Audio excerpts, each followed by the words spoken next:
சாந்தனு மகாராஜ் கங்காதேவி இணையரின் மைந்தரே பீஷ்மர்.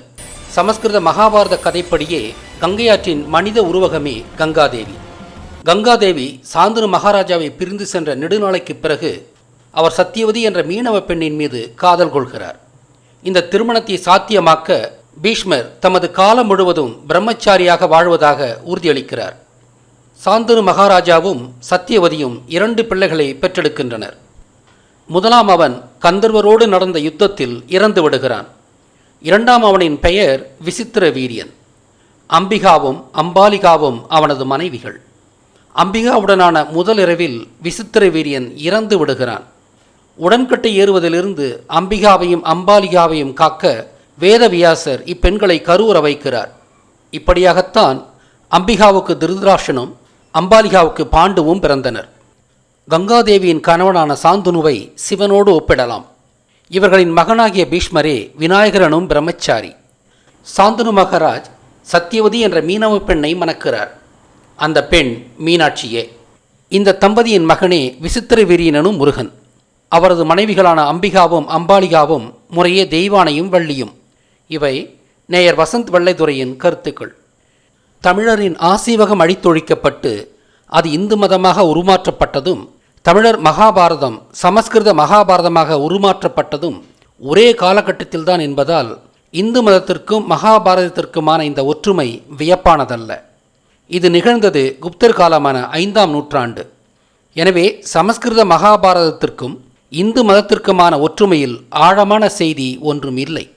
அவை இரண்டுமே தமிழரின் ஆசீவகத்தையும் தமிழரின் மூல மகாபாரதத்தையும் உருமாற்றி உருவான பித்தலாட்ட வடிவங்களே. உண்மையில் முருகன் சிவனின் பிள்ளை இல்லை, விநாயகரும் சிவனின் பிள்ளை இல்லை. அதில் வைக்கும் இன்னும் ஒரு செய்தி என்னவென்றால், மீனாட்சியும் சிவனின் மனைவி இல்லை. ஆதலினால் சுந்தரேசுவரரும் சிவனும் இல்லை. முருகனை பற்றி பிறகு சொல்லும்போது இந்த புதிர்களை விடுவிப்பேன். இந்த அருவருக்கத்தக்க திருவுகளை செய்தவர்கள் யூத பிராமணர். தமிழரின் ஆசீவகத்தை அழித்து இந்து எனும் அழுகுனி மதம் இந்த திரிபுகளோடு தான் உருவாக்கப்பட்டது. யூத சமூகம் தாங்கள் குடியேறிய ஒவ்வொரு தேசத்தின் வரலாற்றையும் மோசமாக திரித்துள்ளனர். உலகின் ஒட்டுமொத்த வரலாறும் கடந்த 4000 வருடங்களாக இவ்வாறே திரிக்கப்பட்டுள்ளது. எனவே இந்திய வரலாறு மட்டுமல்ல, கடந்த 4000 வருடகால உலக வரலாற்றையே மீளாய்வு செய்ய வேண்டிய தேவை உள்ளது. மீனாட்சி சிவனின் மனைவி அல்ல என்று சொன்னோம். அதை சற்று சுருக்கமாக பார்ப்போம். மருதத்திலிருந்துதான் மதுரை என்ற பெயர் வந்தது. அதாவது மருதை எனும் சொல் மதுரை என்று மருவியது. மருதம் என்றால் விவசாய நிலம். எனவே பச்சையம்மா எனும் பச்சை வண்ண தெய்வம் விவசாய குடிகளின் முதன்மை தெய்வமானது. பாண்டியர்கள் உலகின் முதல் விவசாயிகளாதலால் பச்சையம்மா அவர்களின் முதன்மை தெய்வமானது. ஆனால் ஆற்றின் கழிமுகத்தில் விவசாயம் செய்த பாண்டியர்கள் கடலில் மீன்பிடி தொழிலிலும் ஈடுபட்டதால் அவர்கள் தங்களது விவசாய தெய்வமான பச்சையம்மாளை மீனின் பெயரால் மீனாட்சி என்றழைத்து பச்சை நிற மீனாட்சியை தங்களது 2 தொழில்களுக்குமான தெய்வமாக்கி கொண்டனர். உண்மையில் விவசாயிகளாகவும் மீனவர்களாகவும் 2 பரந்த நிலங்களை பாண்டியர்கள் ஆண்டை காலத்தைத்தான் கிருஷ்ணன் துவாபரயுகம் என்று அழைத்தார். மீனின் பெயர் கொண்ட பச்சையம்மாளாகிய மீனாட்சியே துவாபர யுகம் இருந்ததற்கான சரியான ஆதாரம். தமிழர் பாரம்பரியத்தில் கடவுள் என்பவர்கள் நிர்வாண நிலை அடைந்த மனிதர்களே. சிவன், முருகன், விஷ்ணு போன்றவர்கள் அத்தகைய மனித கடவுளருக்கு சான்றுகள். ஆனால் மனித வாழ்க்கையையும் இயற்கையையும் குறித்த பொருள் பொதிந்த கற்பனை பெண்ணுருவங்களே தெய்வங்கள் எனப்பட்டன. பச்சையம்மா என்பது அத்தகைய 7 தெய்வங்களான சப்த மாதாக்களில் ஒன்று. பச்சையம்மன் ஆலயங்களில் கடவுளரின் சிலைகள் இருப்பது வழமை. அவ்வாறாகவே சிவன், முருகன், ராவணன், இந்திரன் போன்ற பல கடவுளரின் சிலைகள் பச்சையம்மா கோயில்களில் அக்காலத்திலும் இருந்தன. அவற்றுள் மிகவும் பழமையான கடவுள் சிவனே. இந்த சிவனை மீனாட்சியின் மனைவியாக கதை கட்டினர் பிராமணர்கள். சிவனின் கருத்தியல் ரீதியான துணைவி உண்மையில் பார்வதிதான். வார்வதியாகிய பார்வதி என்பதற்கு மலைவாசி என்றே பொருள். பார்வதியே காளியும் ஆவாள். யூத பிராமணருக்கு இதெல்லாம் நன்றாகவே தெரிந்திருக்கும். ஆனால் தாங்கள் குடியேறும் மண்ணின் வரலாற்றை அழிப்பது அவர்களது குருதியில் ஊறிய இயல்பு. எனவே மீனாட்சியை சிவனின் மனைவியாக அபத்தமாக திரித்தவர்கள் யூத பிராமணர்கள்தான். முருகனை பற்றி பிறகு விரிவாகச் சொல்லும்போது மீனாட்சி வரலாற்றையும் சிறப்பாகச் சொல்லுகிறேன். இப்போது கங்கை சிவனின் மனைவியான வரலாற்றை விவரிக்கிறேன். நிர்வாண நிலையடைந்த ஒவ்வொரு சித்தரையும் வானில் ஒரு நட்சத்திர கூட்டத்தின் பெயரால் நினைவு கூர்வது தமிழரின் மரபு.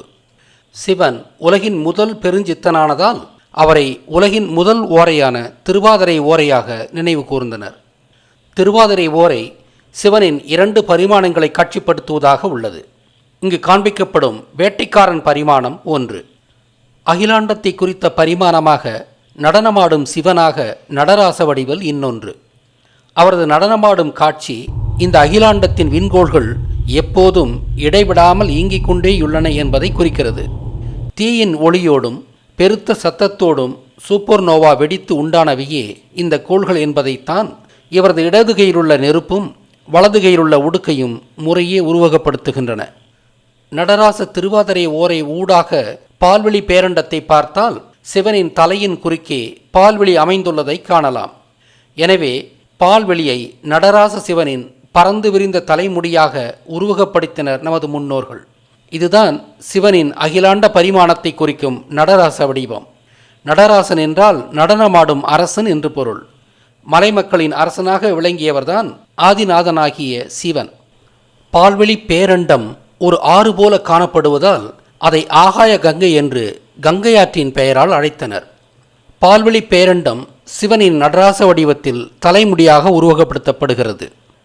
யதார்த்தங்கள் இவ்வாறாக இருக்கையில் சிவனின் உறைவிடம் திருகோணமலையிலிருந்து இமயமலைக்கு நேர் வடக்கு நோக்கிய நேர்கோட்டில் இடம்பெயர்க்கப்பட்டதாலும் கங்கை நதி இமயமலையிலிருந்து உருவாகி வடிந்து வருவதாலும் நடராச வடிவத்தில் சிவனின் முடி ஆகாய கங்கையை குறித்திருந்ததாலும் இமயமலையில் வீற்றிருக்கும் சிவனின் தலைமுடியிலிருந்து கங்கையார் வழிவதாக உருவகப்படுத்தப்பட்டது. ஆறுகள் பெண் தன்மை கொண்டதால் கங்கை ஒரு பெண்ணாக உருவகப்படுத்தப்பட்டு சிவனின் மனைவியானாள். திரிகோணமலையிலிருந்து சிவனை இமயத்திற்கு இடம்பெயர்த்தவர்களே பிராமணராக இருக்கலாம். ஏனென்றால் அவர்கள் வேறொரு கதையும் திரித்தனர். பகீரதன் ஆகாய கங்கையை பூமிக்கு கொண்டு வர தவம் இருக்கிறான். பிரம்மா ஒப்புதல் அளிக்கிறார். ஆனால் ஆகாய கங்கை நேராக பூமிக்கு இறங்கினால் ஏற்படும் அதிர்வால் பேரழிவு ஏற்படும். அதனால் சிவன் தனது தலைமுடியில் ஆகாய கங்கையை வாங்கிக் கொள்வதாக ஏற்கிறார். இப்படி வந்ததுதான் கங்கையாம். சிரிப்பு வருகிறதல்லவா? இதைவிட பொருளற்ற மடமை ஒன்று இருக்க முடியாது. இந்து மதம் முழுவதையும் இத்தகைய மூளையற்ற கதைகளால் யூத பிராமணர்கள் நிரப்பி இருக்கிறார்கள். ஆக ஒட்டுமொத்தமாக மகாபாரதத்திற்கும் இந்து மதத்திற்குமான ஒப்புமையில் எந்த ஆழமான பொருளும் இல்லை. பீஷ்மர் தலைப்புக்கு திரும்பும் முன்பாக உடன்கட்டை ஏறுதல் பற்றிய வரலாற்றை அலசுவோம். சமஸ்கிருத மகாபாரதத்தின்படி விசித்திர வீரியன் இறந்த பிறகு அவனது 2 மனைவிகளும் உடன்கட்டை ஏற்றப்பட வேண்டும். இதை தடுப்பதற்காகவும் ஆளும் பரம்பரைக்கான வாரிசை உருவாக்கவும் வேதவியாசர் என்ற யோகி இந்த கைம்பெண்களை கமுக்கமாக கருவுற வைக்கிறார். இப்படித்தான் மகாபாரத கதை செல்கிறது. உடன்கட்டை ஏறும் வழமை மகாபாரத கதையை தமிழரிடமிருந்து திருடிய 5ஆம் நூற்றாண்டில் இருந்தது. ஆனால் மகாபாரதம் உண்மையில் நிகழ்ந்த 5000 ஆண்டுகளுக்கு முன்பு உடன்கட்டை ஏறும் வழமை இந்த நாட்டில் எங்குமே இருந்திருக்கவில்லை. அந்த காலகட்டத்தில் கடவுளர்களே நாட்டை ஆண்டார்கள். அவர்கள் துறவிகள். மேலும் கடவுளரின் மனைவிகளாக சொல்லப்படுபவர்கள் அவர்களின் உண்மையான மனைவிகளும் இல்லை.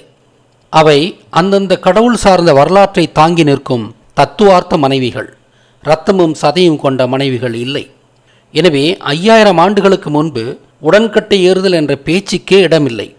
எனவே உடன்கட்டை ஏறும் செய்தி தமிழரின் உண்மையான மகாபாரதம் சமஸ்கிருத மகாபாரதமாக களவாடப்பட்ட போது சேர்த்து நெய்யப்பட்ட செய்தியே. இதுபோன்ற எண்ணற்ற புருடாக்களை விட்டனர் பிராமணர்கள். சான்றாக சமஸ்கிருதம் என்ற மொழி 5000 ஆண்டுகளுக்கு முன்பு இல்லவே இல்லை. ஆனால் மகாபாரத பாத்திரங்கள் சமஸ்கிருத மந்திரங்களை உச்சரிக்கின்றன.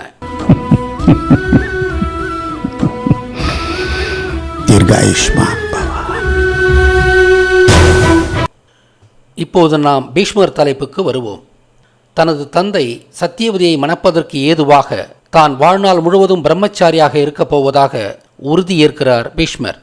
தனது மகனின் இந்த தியாகத்தால் மனம் நெகிழ்ந்த சாந்தனு மகாராஜ் பீஷ்மர் தாம் விரும்பும்போது மரணிக்கும் வரத்தை அளிக்கிறார். இது நகைப்புக்குரியது. ஒரு சராசரி மனிதனாகிய சாந்தனு இத்தகைய வரத்தை பீஷ்மருக்கு எப்படி வழங்க இயலும்? இந்து மத வழமைப்படி கூட கடவுளோர் மட்டுமே வழங்கக்கூடியதுதானே வரங்கள். இத்தகைய அசட்டுத்தனங்களால் நிறைந்ததுதான் சமஸ்கிருத மகாபாரதம். சமஸ்கிருத மகாபாரதத்தின் பெரும்பாலான பாத்திரங்கள் கற்பனை பாத்திரங்கள் என்று நிறுவியுள்ளோம். அந்த பாத்திரங்களின் வெளிப்படையான தன்மைகளுக்கு அப்பால் அவை உண்மையில் வேறு செய்திகளை தெரிவிப்பவையாயிருக்கின்றன. அந்த பாத்திரங்களின் பெயர்களே அவற்றின் உண்மைத்தன்மையை பூட்டவிழ்க்கும் சாவிகளாக உள்ளன. அதேபோல இப்போது பீஷ்மர் பாத்திரத்தை பூட்டவிழ்த்து அது சொல்லும் உண்மை செய்திகளை அறிய வேண்டும். பீஷ்மர் என்ற பெயர் வி, சமர் என்ற 2 தமிழ் பெயர்களால் ஆனது. வி + சமர், வி சமர், பி சமர், பீஷ்மர். வி என்றால் இங்கு பெரிய என்று பொருள், சமர் என்றால் போர் என்று பொருள். ஆகையால் பீஷ்மர் என்றால் பெரும் போர், அதாவது மகாபாரத போர் என்று பொருள். ஆக போர் என்ற திணை இங்கு மனிதனாக உருவகப்படுத்தப்படுகிறது. அதாவது போருக்கான மூல காரணமே பீஷ்மர் பாத்திரம்தான்.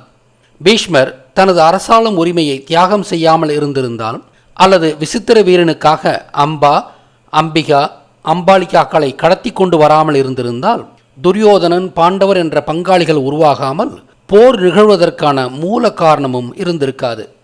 குறைந்தபட்சம் அஸ்தினாபுர அரசை 2ஆக உடைத்த பிறகாவது நல்லவர்களான பாண்டவரோடு அவர் சென்றிருந்தால் போர் நிகழ்ந்திருக்காது. தமிழரின் மகாபாரதத்தை திருடி அதை வேறு கதையாக மாற்றியமைத்த போது போரை உருவாக்கும் கருவியாக பீஷ்மர் என்ற கற்பனை பாத்திரம் புனையப்பட்டது. இப்படியாகத்தான் போர் என்ற திணை இங்கு பீஷ்மர் என்ற மனிதராக உருவகப்படுத்தப்பட்டது. பீஷ்மர் என்ற பாத்திரம் போர் என்ற திணையைத்தான் குறித்தது என்பதை உறுதியாக நிறுவ நமக்கு கைவசம் வரும் கருத்தியல்தான் அம்பு படுக்கை எனப்படும் கருத்தியல். நாம் சண்டையை எப்படி மேற்கொள்கிறோம்? நமது எதிரியுடன் வாள் போன்ற கைக்கருவிகளை கொண்டு சண்டையிடுகிறோம். இது ஒரு வகை. நமது எதிரிகளை வில்லம்பு கொண்டும் தாக்குகிறோம். இது இன்னொரு வகை. இந்த 2 வகைகளில் வில்லம்பே போரின் முதன்மை கருவி. எனவே போர் என்றாலே அம்புகளால் துளைக்கப்படுவது என்றே பொருள். எனவே பீஷ்மர் என்றாலே போர் என்றான பிறகு அவர் உடல் முழுவதும் அம்புகளால் தைக்கப்பட்ட நிகழ்வு அவர் போராக உருவகப்படுத்தப்பட்டார் என்பதை உறுதி செய்கிறது. சரியான இடத்தில் தாக்கப்படும் ஓரிரு அம்புகளே ஒரு மனிதனின் உயிரை எடுக்க வல்லது என்றான பிறகு பீஷ்மரின் உடல் முழுவதும் கைகால்கள் உட்பட அம்புகளால் துளைக்கப்பட்டது எதற்காக? அதுவும் தான் விரும்பிய போது இறக்கும் வரம் பெற்றவரை அப்படி துளைத்து என்ன பயன்? அதோடு பீஷ்மரும் பாண்டப்படுத்தப்பட்டது என்று நிறுவிவிட்டோம். பீஷ்மர் பாத்திரத்தின் இன்னுமொரு முக்கியமான பங்கு என்னவென்றால், 18 நாள் மகாபாரத போர் அது நடந்த வருடத்தில் எந்த பருவத்தில் நடந்தது என்பதை சூசகமாக தெரிவிக்கவே. அது எந்த மாதம்? அம்பு படுக்கையில் கிடந்த பீஷ்மர் தான் போர் முடிந்தவுடன் உத்தராயணம் தொடங்கும் வேளையில் உயிர் துறப்பேன் என்று அறிவிக்கிறார். சாய்ந்து கிடக்கும் இந்த பீஷ்மன் உத்தராயணத்தை எதிர்நோக்கி காத்திருக்கிறான் என்று தட்சிணாயணம் நிறைவடைந்து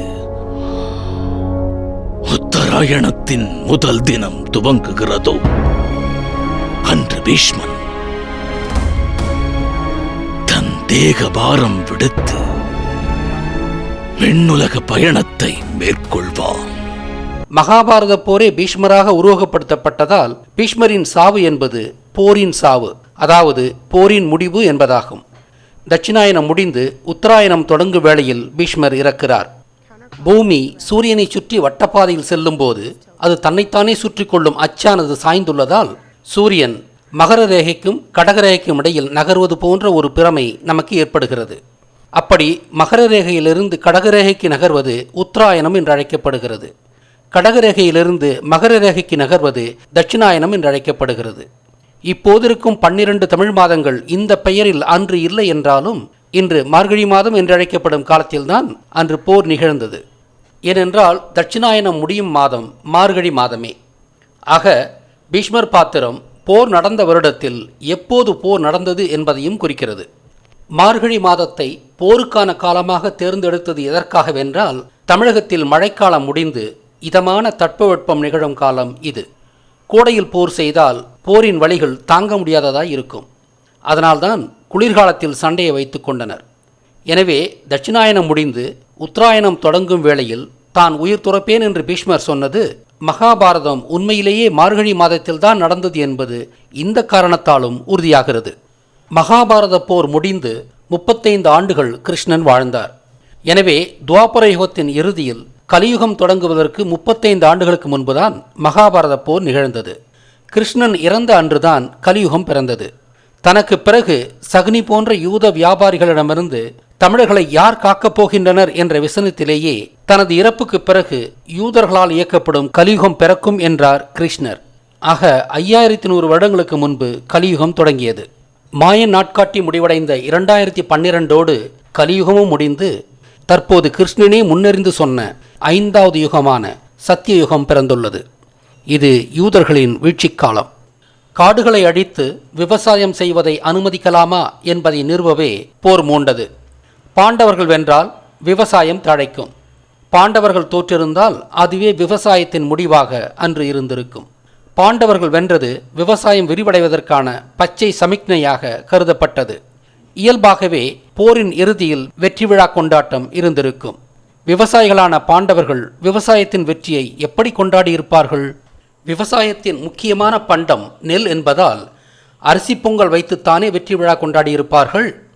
எனவே போர் தட்சிணாயனத்தின் இறுதியில் முடிந்தது என்பதை பார்க்கும்போது பொங்கல் பண்டிகை ஒரு வெற்றி விழா கொண்டாட்டமாக உருக்கொண்டிருக்கவே வாய்ப்புள்ளது.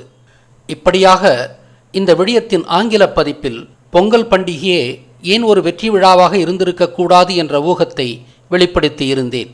ஆனால் போகி பண்டிகை அப்போது எனது நினைவுக்கு வராததால் அது பற்றி அந்த விடயத்தில் நான் கருத்து தெரிவிக்கவில்லை. அந்த விடயத்தை பார்த்த அஸ்ஸாம் மாநிலத்தைச் சேர்ந்த ரோசன் காலிகா என்பவர் தாங்களும் பொங்கல் பண்டிகையை மரக்கட்டைகளை கொளுத்தி கொண்டாடுவதாகவும் சொல்லி இங்கு காண்பிக்கப்படும் விடிய இணைப்புகளை சேர்த்திருந்தார். அவர்களும் அரிசியை மையப்படுத்திய உணவு வகைகளை அன்று தயாரித்து இறைவனுக்கு படைத்து உண்டு மகிழ்வதாகவும் சொன்னார். அவர் போகி பண்டிகையை பீஷ்மர் இறந்தவுடன் அவரை கட்டைகளால் கொளுத்திய நிகழ்வை இன்றும் மரக்கட்டைகளை கொளுத்தி நினைவு கொள்வதாகவும் சொன்னார். அஸ்ஸாமியர்கள் தங்களது பொங்கல் பண்டிகையை ஒரு விவசாய பண்டிகையாக பிகு என்ற பெயரில் அழைக்கின்றனர். ஆதியில் ஒரே பண்டிகையாக கொண்டாடியவர்கள் சமீப காலமாக அதை அவர்கள் 3 தனித்தனி பண்டிகைகளாக 3 பருவங்களில் கொண்டாடுகின்றனர். ஆனால் அவர்களுக்கே பிகு என்றால் என்னவென்றே தெரியவில்லை போல் இருக்கிறது. பிகு என்பது பிஷு என்பதின் திரிபு என்று கருதி அவர்கள் சொல்லும் விளக்கத்திலும் திருப்தி இல்லை. நடைமுறை யதார்த்தத்தின்படி பிகு என்றால் எதிர்ப்பு, பகை என்று பொருள் கொள்ளலாம். அதோடு தை மாதத்தில் கொண்டாடும் பிகு பண்டிகையை மகாபிகு என்று அவர்கள் அழைப்பதை பார்த்தால் இது மகாபாரத போரை நேரடியாகவே குறித்திருக்கலாம் என்று தோன்றுகிறது. 5000 வருடமாக அஸ்ஸாமியர்கள் கொண்டாடும் பிகு பண்டிகை பற்றி பிறகு ஒரு ஆய்வு விழியம் வெளியிடுகிறேன். இதிலிருந்து என்ன தெரிகிறது? பொங்கல் பண்டிகையே மகாபாரதத்தோடு தொடர்புடைய பண்டிகைதான் என்பது உறுதியாகிறது. போர் நடந்தது மார்கழி மாத இறுதி என்பதை பார்க்கும்போது தை மாத தொடக்கத்தில் கொண்டாடப்படும் பொங்கல் பண்டிகை ஒரு வெற்றி விழா கொண்டாட்டம் என்பதை மேலும் உறுதி செய்கிறது. ஆக உண்மையிலேயே காடுகளை கொளுத்தி விவசாயம் செய்ததைத்தான் போகி பண்டிகை நினைவு கொள்கிறது. ஆனால் இந்த உண்மையான மகாபாரதத்தை அழிக்க வேண்டியே சமஸ்கிருத மகாபாரதம் இயற்றப்பட்ட பிறகு யூத பிராமணர்கள் பீஷ்மர் இறந்ததை நினைவுகூரும் நாளாக திட்டமிட்டே திரித்துள்ளனர். வசந்த் வெள்ளைதுரை அவர்கள் போகி பண்டிகையை கட்டை கொளுத்தி பறையடித்து ஒப்பாரி வைத்து கொண்டாடும் வழமை தமிழகத்திலும் உண்டு என்று சொல்வது பீஷ்மர் இறந்து ஈமக்கிரியை செய்த நிகழ்வை நினைவு கூறுவதாகவே உள்ளது. ஆனால் ஒப்பாரி வைத்து கொண்டாடும் வழமை தமிழகத்தின் அனைத்து இடங்களிலும் இல்லை.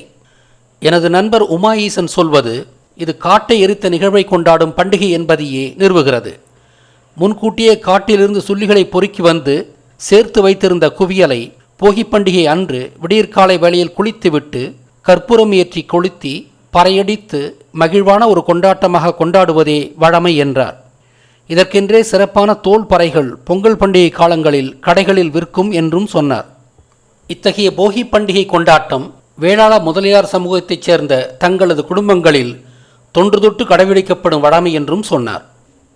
இப்போது போகி பண்டிகையின் போகி என்ற பெயர் வந்த விதத்தை ஆய்வோம். இது போக்கு என்ற சொல்லிலிருந்தே உருவான சொல். புகை என்ற சொல்லும் போக்கு என்ற சொல்லிலிருந்தே உருவான சொல். புகை என்பது காற்றின் போக்கை காட்டும் பொருள். புகைக்கும் போக்குக்கும் உள்ள தொடர்பை புகைபோக்கி என்ற சொல்லை கொண்டு அறியலாம். போக்கு என்ற சொல்லுக்கு போதல், வெளியேறுதல் என்று பொருள். சுகபோகி எனும் சொல் புகையை வெளியேற்றி கொண்டு சுகமாக அனுபவிப்பவன் என்று பொருள். இது ஆதியில் சுருட்டு கஞ்சா பிடித்து புகைப்போக்கி இன்பத்தில் ஆழ்ந்திருந்ததை குறிக்கும் சொல். இதிலிருந்து போகம் எனும் சொல் அனுபவித்து வாழ்தலை குறித்த சொல்லாகியது. பயிர்கள் சுகமாக வளரக்கூடிய பருவங்களையும் பட்டங்களையும் நாம் போகம் என்று அழைக்கிறோம். இவற்றிலிருந்து போகி பண்டிகை என்பது புகை வெளியேற்றும் பண்டிகை என்றே பொருள்படுகிறது. இது விவசாயத்திற்காக காட்டை கொளுத்திய நிகழ்வை நினைவுகூரும் பண்டிகையே. வண்டி வைத்து விவசாயம் செய்ததை குறித்ததாகையால் வண்டி என்ற சொல்லிலிருந்தே பண்டி பாண்டி என்ற சொற்கள் வந்தது என்று ஏற்கனவே சொல்லியுள்ளேன். பொங்கல் விழாவின் ஒரு கூறாக வண்டிகளையும் மாடுகளையும் அலங்கரித்து ஊர்வலம் வரும் நிகழ்வும் வண்டி வைத்து விவசாயம் மேற்கொண்டதை நினைவுகூரும் சடங்குகளே. வண்டி பண்டி என்று மறிவு உண்டான பண்டிகை என்ற சொல் பாண்டியர் கொண்டாடிய விழாக்களை குறித்தது. வசந்த் வெள்ளைத்துறை அவர்கள் கோனார்கள் கடைபிடிக்கும் காணும் பொங்கல் என்றார். அதையும் பார்ப்போம். பொங்கல் பண்டிகையின் இறுதி நாளாக ஒருவரை ஒருவர் சந்தித்து உங்கள் வீட்டில் பால் பொங்கியதா என்பர். அதற்கு அடுத்தவர் வேண்டிய பால் பொங்கியது என்று சொல்லி இனா வழங்குவர்.